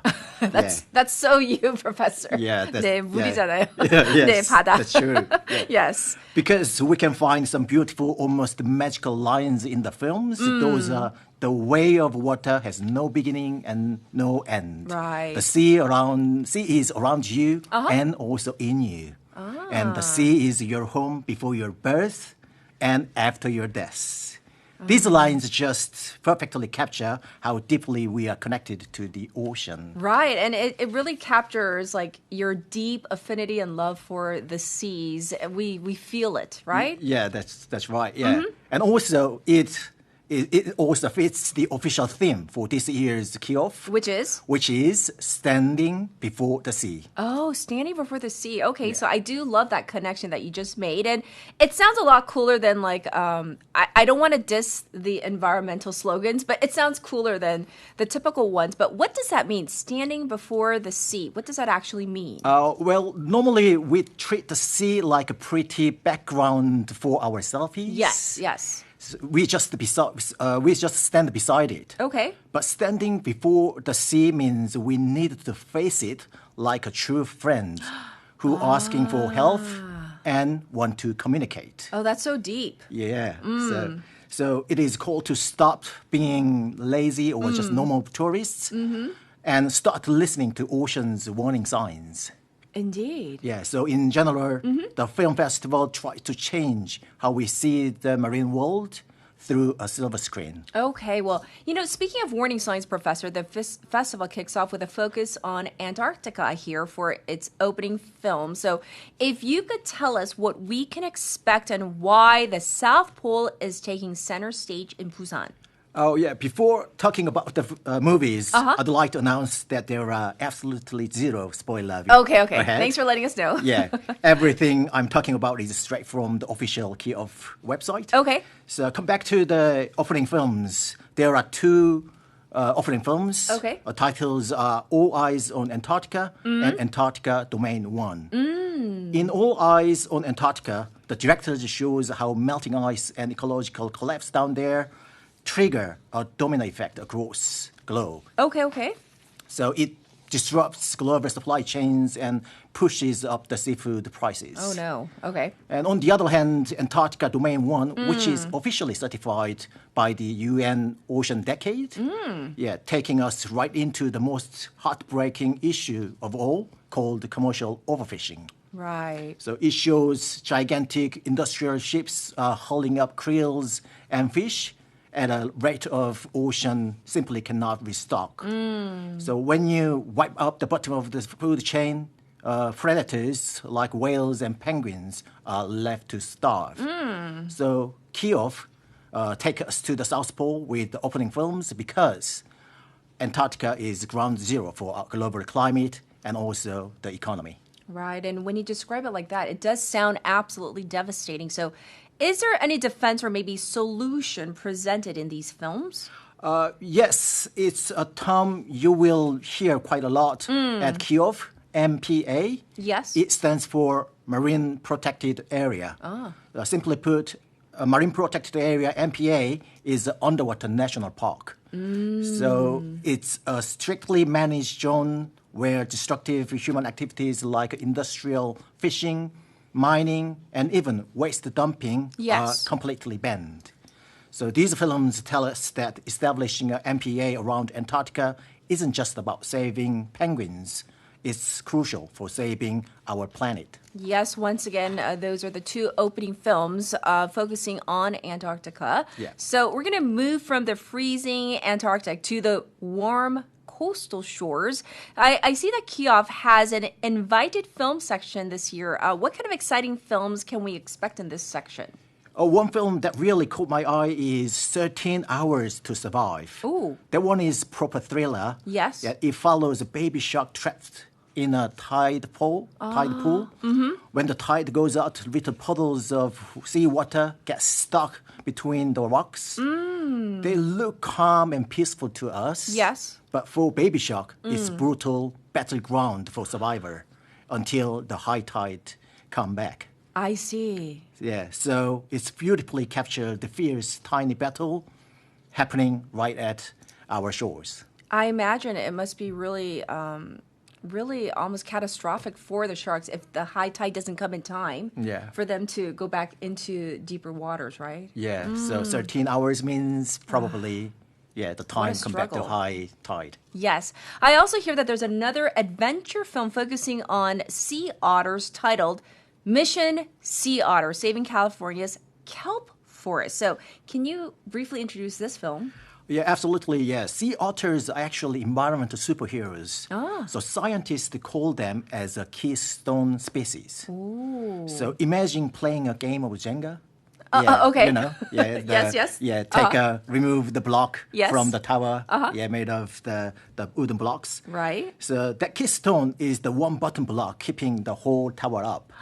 So if you want to win the game strategically, Yes. you never touch the bottom keystones. I see. So when you put it out, the whole tower crashes.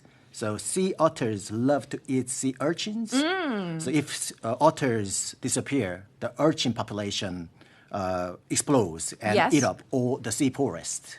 Oh, the connection. Like, I didn't even make the connection. But by the way, sea otters, so we're talking about 수달? Is that what we're talking about? Is that what they're called? Yeah, yes, Yeah. it is. And so tell us more about these sea forests. Yeah, the sea forests are massive underground kelp gardens that acts as a lung of the earth by absorbing carbon dioxide and also the habitats for marine species. Yes. So saving cute otter literally keeps the kelp safe, which ultimately save ecosystems and air we breathe. Yes, well, so fascinating because we talked about the pole, the poles, and then the coast now. Yeah. Well, what about the grand finale? What is the festival's closing film going to show us and hopefully teach us too? The closing film is called A Life Illuminated.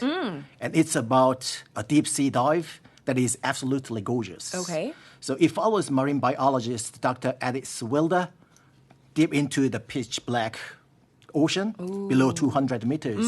There are no sunlight at all. Yes. And the water pressure is insane.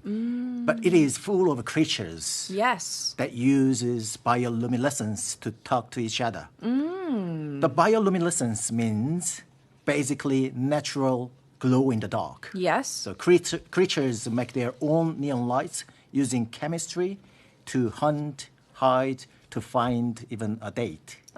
It really makes you realize we have an alien world living right here on Earth. Fascinating. So additionally, I hear there's also a really new, cool section at Kiosk this year. It's the AI film section, right? Yeah. So can you tell us about some of the highlights and how exactly does AI, artificial intelligence, fit into ocean films? The AI section features 11 films in total. Yeah, some of them are called A Journey of a Mother and the Dream of Antarctica, Atlantis. Yes. Yeah, so recently, AI is a complete game changer for environmental storytelling. So as you know, there are places in the ocean too dangerous or too deep for traditional filmmaking. Sure. So here, AI technology helps filmmakers to build super realistic visuals of these untouchable trenches. Yes. So it even visually project what our oceans might look like in 50 years if we don't fix climate change. Yes. So it shifts documentary filmmaking from just explain the science to letting the audience vividly experience of it. Yes. So I can say it is a time machine for our eye. Well, what an incredible way to bridge, art, science, and tech. Once again, this is the Korea International Ocean Film Festival running from the 18th to the 21st of June, and that's at the Busan Cinema Center. Thank you so much for highlighting all of these great films and, of course, for coming on air with us, Professor. Okay, thank you for having me. Yeah. Yes. All right, it is time to wrap up. Professor Chang will be back next week as we say goodbye on this Thursday morning. So we're going to end it with this song. How about Ocean Eyes by Billie Eilish? Wishing you a wonderful day. Bye, everybody. I've been watching you for some time. Can't stop staring at those ocean eyes. Burning city.